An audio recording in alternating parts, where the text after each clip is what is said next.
Hello and welcome back to the Full of Beans podcast. Today I am joined by Kel O'Neill. So it's so nice to have you on the podcast. How are you doing, Kel?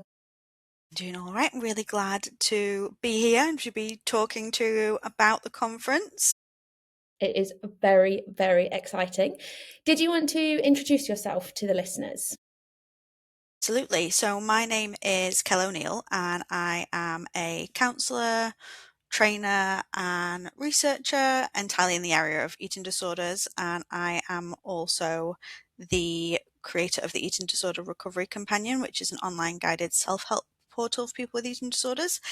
And I am the founder of what we're here to talk about today, which is VoxED, the Voices of Experience in Eating Disorders, which right now is an online conference. Who knows what it becomes in the future? And do you know what? I think what is so exciting, I think, is I was looking through the program before we started talking. There are so many people speaking, and I just think I can't believe it doesn't exist already, but I'm equally so glad that you are doing it and have made this incredible conference with such a variety of speakers as well. Well, to start with, thank you. And when we started planning the event, it kind of, so if we go all the way back to the beginning of this kind of being born, which was in 2021, obviously we're in the middle of the pandemic and it was Eating Disorders Awareness Week, and I was like, surely I can do something with my limited tech skills at the time.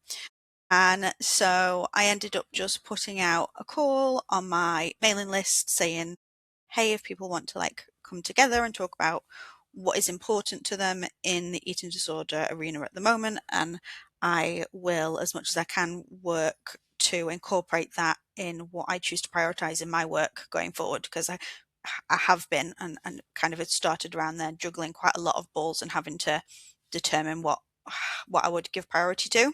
Mm. And so we did this online evening session. I think we had maybe a dozen people attend, and a lot of what came up in that was that people wanted spaces to have conversations, and that people felt that eating disorder education is quite inaccessible for a variety of reasons, be that cost or be that logistics because it's like on the other end of the country, or be that because spaces felt very specific to specific groups of folks. Mm. So for example, like psychiatric conferences not feeling very helpful for maybe talking therapists like myself, or people with lived experience only feeling included in conferences as kind of a sort of a ring-fenced lived experience presentation as part of the event rather than feeling actually part of it.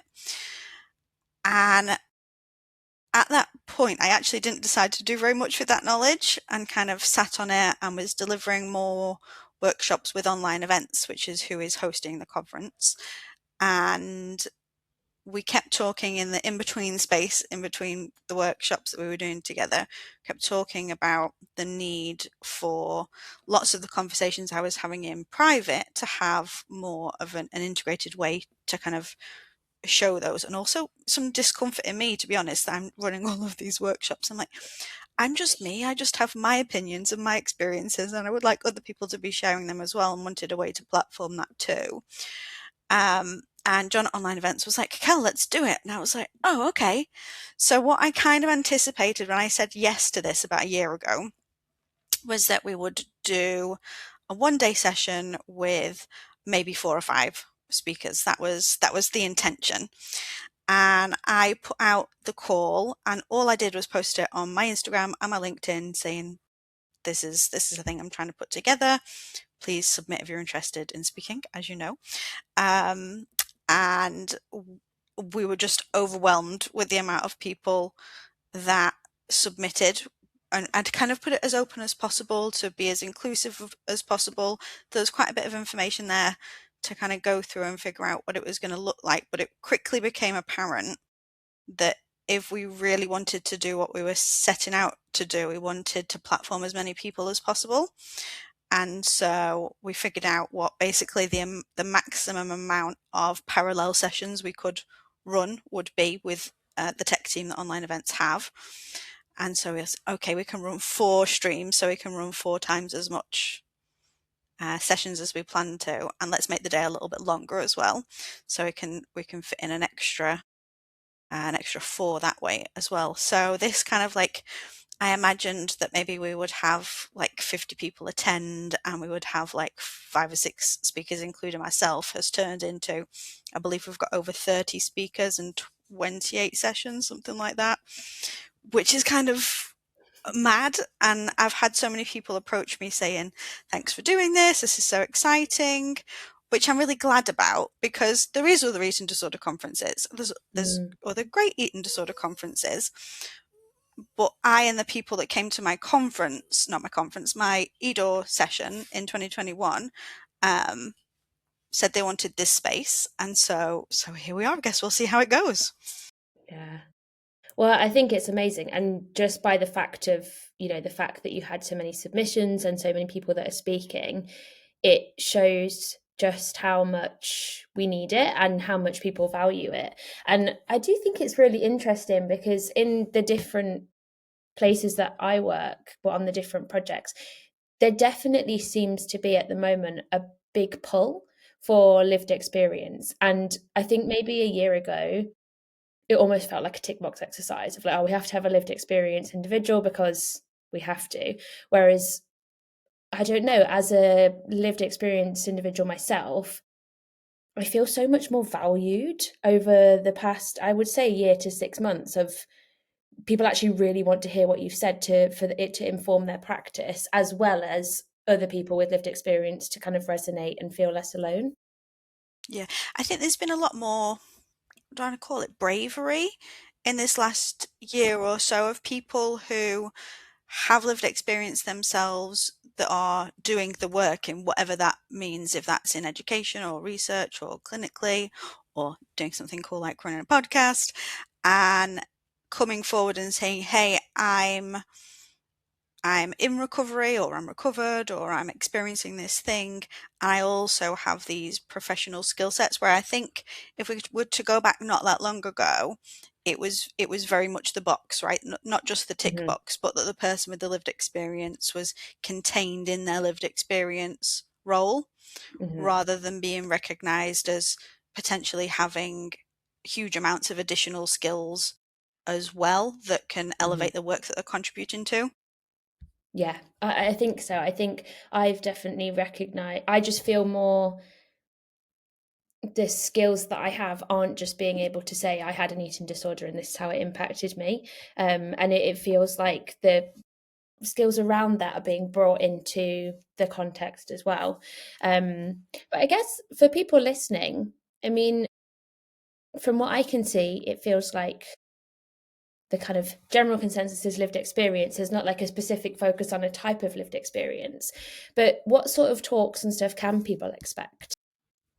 Yeah, so we have got a whole host of speakers. So the intention wasn't only to platform lived experience in the sense of people who have themselves had eating disorders, but to platform anybody with experience in relation to eating disorders. So be that clinicians who are working in different settings that maybe don't have the opportunity to share their clinical knowledge, or people working in specific niches like art therapy, let's say we have a speaker speaking on that, or parents, carers, family, all of the things, and kind of making a space where hopefully we'll come together, and it's kind of that we're all on equal footing, whether we're researchers, clinicians, people with lived experience, people with lived experience that are recovered or recovering, family members, whatever it might be, that we can kind of equitably and hopefully without any conflict, in a polite, supportive, as safe as Mhm. possible way, have conversations that, I guess ultimately my goal, I don't think this is going to be held within one conference, but ultimately my goal might be to be working towards having some of the needed difficult conversations in the eating disorder field that often, historically, at least in my experience, have sat in those specific groups. So kind of clinicians coming to supervision, let's say, and talking about the Mhm. difficulties in aspects of the work, or people with lived experience going to their families and expressing what wasn't helpful to them about their treatment, but actually nothing ever being done in research with that, and kind of bringing it all together in a way that we've all got the same goal, right? I would hope. Mm. And so we need to all be having those conversations. And so we've got a solid mix. A lot of the people speaking have got lived experience, and because of both my audience and the audience of online events, a lot of the speakers are in the talking therapy realm, but not all of them. So we've got everything from you're speaking, you're going along and joining us. We have got a few researchers doing paper presentations on some of their work in, let me think, what have we got? We've got somebody from my research group talking about BMI thresholds in eating disorder research. We've got somebody talking about suicidality in eating disorders. And then we've got some more kind of creative type things like yourself. We've got somebody talking about art therapy. We've got some diverse perspectives in there. So the Black perspective on eating disorders, and we've got somebody talking about gender identity and eating disorders. We haven't by any means ticked all of the boxes, which would be wonderful if that was achievable, but it's just not possible. But I would like to think we've got a decent breadth. Mm. And do you know what? I think that two things that you said are so needed within the eating disorder community. And I think that I'm hearing people say that we need it a lot more. But it's so nice to hear it actually being actioned. One thing is having the nuanced conversations that are difficult but needed. And I think I find doing the podcast often I feel like I almost sit between, because I speak to clinicians, I also speak to people with lived experience. Clinicians so much want to be able to help and do their best for their patients, but particularly if they're working in the NHS, there's red tape, there's lack of resources, what have you. And Yeah, then patients are getting frustrated because they're not getting access to the care. And I'm just yeah, like, can't we all just talk to each other and realize that you both want the same yeah, thing? It's just, whether yeah. it's systemic or organizational, what have you. But I think coming together and being able to have those conversations, while it's difficult, if Hmm. you're open minded and able to kind of discuss those things, can be fantastic. And equally, I think that the conferences I've been to for eating disorders, as you said, there's some fantastic conferences out there. But often the ones that I've been to more recently, it feels like if there's kind of like a big topic that everyone's focusing on at the moment in eating disorders, or something, we're all at the moment talking about neurodiversity, which is fantastic, don't get me wrong, but there's still areas of research going on. There's still other minority groups. There's still other things that we, could raise awareness of. I think that's what you've done so well, is you've got a complete breadth of topics, and that means that there's something for everybody there, and somebody's like the education around every aspect as well, rather than it being focused on one thing when it's calling itself kind of a broad conference. Yeah, I'm really glad that that's translated, because I guess that was the intention, but you don't know sometimes what you're putting out reflects what you think it's putting out. And I know some people had asked me, particularly folks when we put out the call for speaker submissions, were like, is there a theme? What's the topic? And I left Mm. it as open as possible. But we did end up coming up with a slogan, and I've actually in the post today. So this is the first time talking about this. In the post today, received a mug. We're going to be having a mug for the conference, which will be going live on social media today, with the conference slogan on, which is "Shared knowledge is shared power." And Mm. really, I think that that's where I want to sit with all of it, rather than, like you say, it happens with Eating Disorders Awareness Week, and it happens with there being kind of like flavors of the month, or maybe longer than that, maybe annually, kind of flavors that we focus on, right, in the eating disorder arena. And I think I've seen that. I've been around for about 20 years now, which is terrifying. And I've seen that kind of go through cycles over the Mm. years of, okay, well, like we're talking about men's health needs in relation to eating disorders, or we're talking about eating disorders in relation to autism, or we're talking about a specific presentation of an eating disorder. And it's kind of gone through the motions a few times, enough that I'm kind of left thinking, okay, this is great, and I'm glad that we're having conversations, but has anything changed? And Mm. I don't think a lot has changed in the 20 years that I've kind of, if we go back 20 years, I would have been in services myself then. And not a lot has changed in that time, other than hopefully, I think people, particularly folks with lived experience, are being more vocal about that of late. Mm. Why do you think there hasn't been that change? I think some of it is finances, because isn't and everything in the world at the moment to some degree to do with financial based constraints. But I also think in part it's because people don't come together and have these conversations. I think sometimes when I share a piece of knowledge that I've developed in one aspect of my work in a different area of my work, people will say, "Oh, that's so interesting. I'd never even thought about that before." And you think, well, if only these two groups of people were speaking together, Mm. because I've heard that 100 times before. And I think these types of spaces haven't been available, or if they have been available, they haven't necessarily been as open, supportive, safe as they could be for those conversations to be had. Whether or not we've achieved that, I guess we will find out on the 13th of February.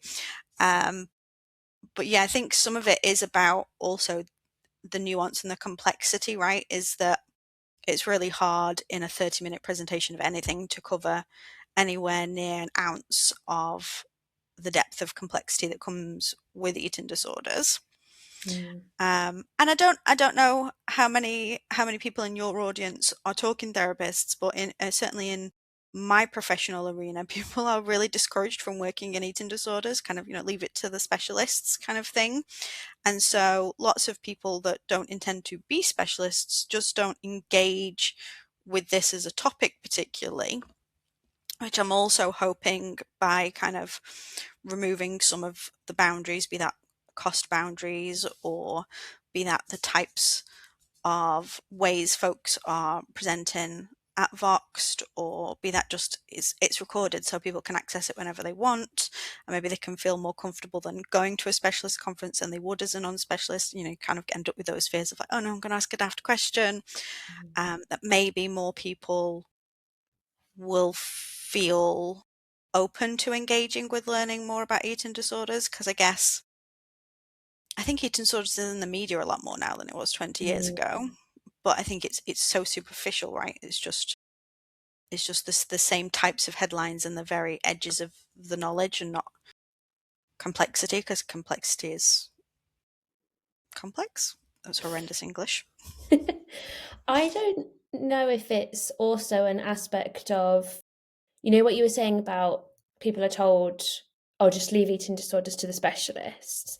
I think, and you'll know more about this than me, but particularly when it comes to eating disorders, I get the impression that there's almost a fear of doing something wrong, saying something wrong, and you know sometimes avoiding the elephant in the room because you don't know how to approach it or you don't know what to say.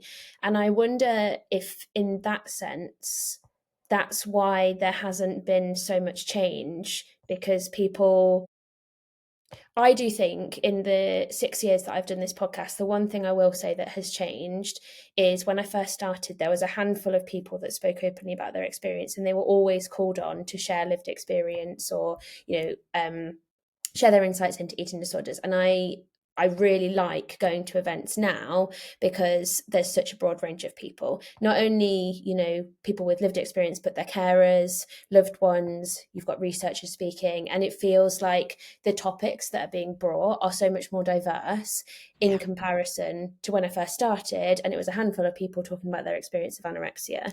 yeah, But what I do think is that the people that sometimes are leading the research are still the same people that have been doing it for the past 20, 30 years. And yeah, obviously they have great experience and great insights. But sometimes I think we need to shake things up a bit. yeah, And I'm not sure if the people that have been doing the research for 20, 30 years have the nuance that we necessarily need. And I do think that that is coming through. And I've been in meetings where, people are kind of addressing that nuance and having those conversations, which is really exciting. But I wonder if that's another element of why we've seen less change, because we've kind of been like, well, this way we know kind of works, and we're so protective over looking after eating disorders because we don't want to do something to make it worse. Yeah. And that's maybe why. Yeah. I guess that in my mind, to some degree, that's kind of encapsulated in lots of the historical research being very medically based, right? Which Mm-hmm. I guess that's where lots of like health related research is bound to begin. But we can't contain eating disorders just in the medication or manualized approaches or in a psychiatry box. It needs all of the complexity that exists in a living human. Mm-hmm. Um, and we, I think, are starting to see a lot more, for example, qualitative research where we're having more of the detailed conversations about eating disorders. And hopefully that's going to continue, and hopefully maybe we have this conversation a few years from now and we're saying things have moved on a lot more, and if I can be a little part of that, then I'll be thrilled to be, and I think you're part of that too. Yeah, and I mean that makes me think of I guess another aspect of it, and what I think you've done so well with the conference is, um, traditionally, I think we can be quite closed-minded as to the different types of treatment that are available for people with eating disorders, or almost what recovery can look like for people from an eating disorder. And just as an example, when you were explaining the talks, you were talking about art therapy, and I think that along with the kind of like medical model of eating disorders, there's a realization now that eating disorders don't just impact you physically, or they Yeah. don't just impact you mentally. I think often it's kind of like you see it as one or the other. Mhm. And it feels like there's a shift to a much more holistic approach to treating eating disorders and understanding the impact of them in terms of your relationships, your life, your job. Like, it touches every single aspect, which I think is then, when you are doing a conference like your own, you need to have such a broad variety of conversations. And I think when I looked at the program, there's a talk about relationships, Mhm. and I think that's what those sorts of conversations in very open environments is so important. I remember doing a podcast way back when I started about sex and intimacy. And I remember being like, oh my God, I can't believe I'm talking about this. Like, this is an eating Mhm. disorder podcast, but it impacts it. And I think being Yeah. able to have those conversations openly also then allows somebody to go into, when they're getting support and say, hey, this is something that I actually do need help with because my eating disorder is impacting it. Yeah. I think that's part, right, of you referenced a little while ago about this historical tendency in like lived experience presentation to be showing basically like the narrative of skinny white affluent anorexia presentations. And actually, when we recognize that it affects all different types of people and right across the lifespan and so on, more of these types of topics become more relevant. Because if we're talking about 13, 14, 15-year-old girls, then I could see why we historically might have not included a conversation like that as part of a program. But actually, what I hope we know now is that eating disorders can affect people at any stage in their life and can affect any type of person. And so, going back to what I said before, anything that's part of your human experience, anything that's part of living, can be and is impacted in the lives of people with eating disorders. And so, yeah, so we have, I think we have two sessions. I think we have one on families and we have one Mhm. more on relationships in terms of kind of like closer romantic friendship based type relationships as well, because it's all impacted, right? Yeah, I mean, in my experience, I don't think there's a single thing that wasn't impacted. But I think it's so interesting when you come out of when I like now I'm quite far along in my recovery. It's that realization of holy shit, I didn't realize how much it was impacting me. Like, I remember speaking to one of my friends the other day, and she was like, "Do you know what? It's just so nice hanging out with you now because you laugh so much, you're so engaged. It's just, I loved you before, but you're a very different person now." And I was just sat there like, that's so interesting because I thought that I was just Hmm. breezing through life. No one recognized that I was unwell and this, that, and the other. And you then come out of it and you're like, every single interaction was being affected because there was that voice in my head constantly. And Yeah. every event that you go to, you've got that critic telling you to do this, don't do that. So I think that's one thing I've definitely thought about in recovery is when you're in it, you don't quite realize Mm. it's impacting every inch of your life. Yeah, yeah. I think something I learned in my own journey, which I've actually been having some conversations about quite recently, was that when I thought I was recovered quite far down the journey, and I was kind of symptomatically recovered, and I was talking about being in a better place with my relationship with food and my body, actually lots of things beyond that still hadn't improved. And so Mhm. I've been talking and sharing my own lived experience story in different ways, but going back to, I guess, being like 22, and I'm nearly 40 now. And I was saying at that point that I was recovered. And what I meant was I'm doing everything I'm supposed to do in terms of like sticking to a meal plan and so on. Mhm. And then a few years down the line from that, as I started to train to be a therapist and I looked at more of the complexity of it, I started to say, oh no, this is recovery. And then more recently, in asking people in my life, they were like, no, you were like 30 before you were in a place where we were like, no, it's definitely something that's behind her. And that last 8 years Wow. was not about my relationship with food or my relationship with my body. It was about my sense of self, my confidence, my ability to be authentic, to laugh more, to not be as concerned about how I came across to people. And that's Mhm. all part of the process, right? Yeah, absolutely. And I think that's the stage I'm in now, is that stage of learning who you are and being okay with who you are without the eating disorder. Um, and I find it such a complex thing because it's knowing, do I want to go out to that social occasion because I feel like I have no friends and I feel bad about myself, or am I just tired and I want to stay home and I want to enjoy the evening by myself? And I think not having the eating disorder, because as we said, it impacts everything, so it's not just Mhm, impacting you shouldn't eat that or you should eat that. It's impacting your social events, your work, like everything. It mhm. just makes those decisions for you. And I think with Yeah, the addition of ADHD, that decision paralysis and the inner critic, like that for me, I feel like is where I'm at now, and is a point of recovery I wasn't expecting. I thought it would be the food stuff. Tick. Okay, now yeah, we go live our life and thrive. And I'm definitely doing a lot better, but I don't think it's spoken about as much in that, almost like that redefining or finding, I guess, yeah, yourself. yeah. And I think that's part of why I chose to be a counsellor rather than any other type of professional when I went back in my mid-20s to train to work more directly with people with eating disorders rather than working simply in eating disorders, if you like. Um, there would have been, a few different avenues I could have taken with that. But the thing that I've found kind of holistically most helpful is quite traditional talking therapy. Mm, And a lot of the reason that people come to me now in my private practice is often, okay, well, I've got a meal plan, but I've been sticking to it for the last 6 months, a year, 3 years, however long it might be. And my life still feels small and rigid and restricted and contained by an mm, eating disorder that apparently I'm recovered from, like help.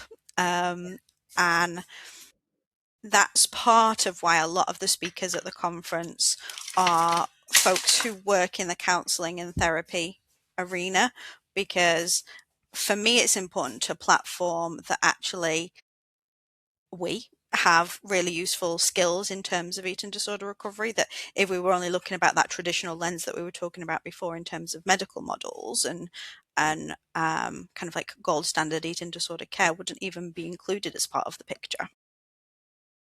which I think is maybe the reason why a lot of people don't often think it's part of the picture, because the treatment that we're so, like, we're given a standard is that medical model of a meal plan getting you up to a certain weight. It's very kind of, are your blood parameters okay? It's not like finding your identity, discovering who you are. Yeah. Um, Probably from a resource and funding perspective, but I would argue that that is equally as important. I know the medical aspect and getting you stable and everything is obviously very important, and I'm not denying that in the slightest. But Mm-hmm. if you're then just stuck in this awkward in between of, well, I don't have an eating disorder, but I don't know who the hell I am, and I, Yeah. I think that's potentially where relapse can happen, because it's like, well, I'm not. What's the point in being here? Like, I might as well just go back to my eating disorder, where at least I felt safe, if that's a word you want to use, because Yeah. I don't like it here. Yeah. Yeah. I think lots of people talk about, don't they? And I'm sure you've had conversations on the podcast about this. Lots of people talk about in that kind of what I might now refer to as early stages of recovery, as actually being harder than living with the eating disorder, because you're attempting to choose to engage with life, and you've largely taken away the behaviors that you were using to cope that were part of your eating disorder, but actually you haven't built up your sense of self enough to be, I hate this word, but resilient enough to deal with everything that inevitably adult life will throw at you. And Mm, so, of course, in living in that place, certainly I was keeping my life very small, compared to where I am now, which sometimes I shoot myself in the foot because I do too much and take on too many things. I'm still at heart an introvert. Um, but if you'd told, let's say, 25-year-old me who was raring to go to start her counselling practice that I would be here 15 years later, I'd be like, oh, I can't imagine that. I'm good. mm, I'm fine here where I am. Which I guess is also an important message for us to share, right, as we continue to move beyond that like medical definition mm, of recovery, that's also part of this nuanced conversation. Yeah, I mean, absolutely. The more that I step into my own recovery, the more I'm realizing that it looks so different for everybody. And you can have, I spoke about this on a podcast the other day, actually, and I was a guest rather than on Full of Beans. And they said to me something about, how did you stay motivated in recovery? And I was kind of like, I have no idea. But I tried to think about the times when recovery hadn't worked, and then thought about this time that recovery had. I felt that the difference was when I was in recovery before, people would say to me, "What do you want to gain from recovery?" And I'd have these big ideas like, I want to have children, or I want to go traveling, or just want to be free of this eating disorder. And it felt so abstract. And I don't think deep down I did really want to have children. And I don't think I did really want to be free from the eating disorder. But the time that I did feel that recovery was successful, it was literally the day-to-day activities, like my friend being able to cook me dinner, or being able to go out and feel nice in the clothes that I was wearing. And the more that those things happened, the more it motivated me to want them even more. And then I started to realize, oh, recovery doesn't just mean being able to go out for brunch. Like, recovery means completely unrelated things to food. And it's kind of just not having that inner critic all the time, or not having that food noise all the time. But for me, I didn't feel like I could know what I wanted from recovery until I was was almost in it already, if that Hmm. makes sense. I think if you ask somebody, and maybe this is me speaking as a therapist more than it is from my own experience because it feels like so long ago now. Um, but if you ask somebody in those beginning steps, you kind of projecting right into what you Mm, think a future is supposed to be. mm, So that might include like career aspirations or aspirations for children or financial aspirations. And again, that lacks the nuance of what mm, living is. As a therapist, I kind of situate myself quite existentially, which for me basically just means that I focus a lot on purpose and meaning. mm, And when you say that, sometimes that can sound similar to that. That like, okay, like I want the purpose of my life to be like something was different because I was here, which is like this big abstract thing. Or I want the purpose of my life to be having children and bringing children up, which is like a massive step if you're on day one recovery from your eating disorder. Instead of thinking about, okay, what do I experience as valuable in living? Is it Is it my relationships? Is it certain types of experiences? Is it what do I value, and how do I start to build some of that into my life? And the way I talk about it with clients is, I don't want to work with you on fighting with the eating disorder. I want to work with you on strengthening you, because the more of you takes up your brain, the less space there is in there for your eating disorder. And so you have to, I guess, learn to inhabit more of life, but that feels Mm. impossible on that day one, right? So of course it's this ever evolving and changing thing. I mean, certainly changed for me, and I'm sure will continue to change for me as I get older, as an ongoing thing of like, what do I want from life right now? And then Mm. like asking yourself regularly, hey, because that might have changed, because 25-year-old me didn't want to like live with a big garden and a couple dogs and sit in her home office and chill out, which is like mostly what my life looks like now. If you'd ask 25-year-old me, I was like, oh, I need to like travel the world. I need to like have millions of friends. I'm like, oh no, they're the aspirations I think I'm supposed to have, based on what we're told is aspirational, based on, and not based on what's aligned with my values and what I find purposeful and meaningful. Mm. I mean, and I do wonder as well if that is almost something that happens with aging. Not like aging sounds like we're like 90. Maybe I feel it maturity. sometimes. Yeah, my niece do too. Um, I do think that, if 18-year-old me, she did just want to impress everybody, whereas 28-year-old me, I think I'm more self-confident and I kind of don't feel like I need to do things to get the approval of others. And I also think something you've just reminded me of something else that I found really helpful in my recovery as well, in terms of values. I sat down with myself one day and I was like, what do I value in life? Like, what's really important to me? And something that came up was like being a good friend and being a good partner. And I was like, whilst I'm engaging with the eating disorder, honestly, am I Mm, able to do that? And I couldn't say yes. And I suddenly thought, whereas I thought that this was safe and I thought that following these rules was making me a good person, it's distancing me from the people I love the most. yeah. And I think that really helped me to then think, okay, I'm not just going to be recovered overnight, but what can I do to kind of work towards that? And I think the more that I stepped into the real, true version of myself, I did then have the capacity to, or the more that I stepped away from the eating disorder, I had the capacity to like look after my friends. And I remember when one of my friends, she went through a breakup recently, and I was around her house, and I thought, I wouldn't have been able to do this a few months ago. I Yeah. wouldn't have had the capacity to be the support that I'm being right now. I would have had to stay for half an hour and leave. Like, I wouldn't have been able to Mhm. cook for her. I would have found it so triggering when she wasn't eating because she was crying so much. And that just was a real wake up call to me of, oh, okay, like by not having the eating disorder, I can actually look after myself and other people.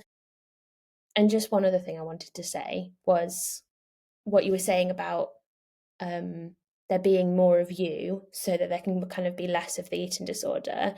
I found it really helpful to think, almost to thank the eating disorder, of being like, thank you so much for protecting me when I didn't think that there was any other option. But I don't need you right now, or I don't need you anymore. And like, I'm really grateful, but it's okay for us to separate. Mhm. Um, And that I remember crying. I had a therapy session on that. I remember crying so much, but it was just that sort of, I can do this. Yeah. Yeah. But that's part of the process as well, right? Is dealing with the reality that well, it certainly sounds like your experience and my experience too was that my eating disorder developed at a time where I was maybe too young, or certainly didn't have um hadn't developed any capacity yet to deal with deal with some cards that had been dealt. That was what I'm trying to Mhm. say. And my eating disorder came along and certainly was a focus that kept me going. Yes, it was massively unhealthy, and yes, there are still kind of consequences of that in my life now. I guess there's some good things as well, because I wouldn't be doing this had I not had that experience. Um, but in the cold, harsh, stark reality of the day, might I have not survived had I not have found a coping mechanism, however unhealthy it was. And very glad that's not part of my life today too. But it serves a purpose, right? That's something that I also say to clients is that in the vast majority of instances, an eating disorder has some sort of functional purpose in the person's life. And if you take it away from somebody before they learn how to do that differently, then that's surely going to equal relapse, or it's going to be massively overwhelming and terrifying, and you're not going to want to go with it. And going back to something you said before about age, I do think some of it is age too, in that, certainly when I was in the beginning of my eating disorder at 18 or 19, I was not thinking about life in the way I would think about life by the time I was moving into later stages of recovery. And I do see that in my client work as well. I do see that it's easier to work on a deeper sense of recovery with clients that have maybe got past their mid-20s, and kind of you look at life a little bit more differently, and I guess it becomes less important to fit in a very specific way that we are, I guess, naturally inclined to want to do when we're younger. Yeah, I think with age comes some sense of like, oh, sod it, I'm just going to be myself. This is too much effort. Yeah, yeah. I definitely think that's true, and then I also think there's on the flip side of then the changes that occur in your body, hormonally, physically. I think there's, I guess, no age in life where we're immune to eating disorders. But yeah, I think, yeah, I definitely have noticed a shift of maybe it feels like there's more to recover for now. Yeah, Yeah. yeah, that's a nice Well, message. thank you so much for joining me. That was such a lovely conversation. Let's finish. I'll put all the details for VoxED in the show notes. Wonderful. But do you just want to share a few details for people about the conference? Any key bits of information they should know? Sure. So it is on Friday, the 13th of February, which, as we're recording this, is exactly 4 weeks today, but I guess will be a little bit closer by the time this is out there. It can be booked. You're going to put all the links out, so it can be booked via your links. But if you're hearing this and you're thinking about it later, if you just whack VoxED eating disorders into Google, it will come up. The conference is entirely online, and it is all day, running from 9 till 6:30. Obviously, there are some breaks in there, but it is running for that entire duration. Everything will be recorded, so if you find the schedule and you think, oh no, I really want to be in Hannah's session, but I also want to be in this other session that's at the same time, you'll be able to access via online events portal the recordings a little while after the conference, and you'll be able to then therefore, in theory, watch all, I don't know, there must be like 20 something hours of content by the time it's all put together, I would have thought. And yeah, I think that, oh, the other thing I haven't mentioned is the kind of low cost nature of it. So one of the things that came up from those original conversations was that eating disorder conferences are so expensive. And for those listening that don't know, some of them can be like £500 for a day. So we've set it at a self-select fee of either 20, 37.50 or £50. Wow. So we're like a fraction of like maybe like less than 1% of the cost of some of the conferences that might be out there. And for that, you will have access to everything. So I think that's all the important things.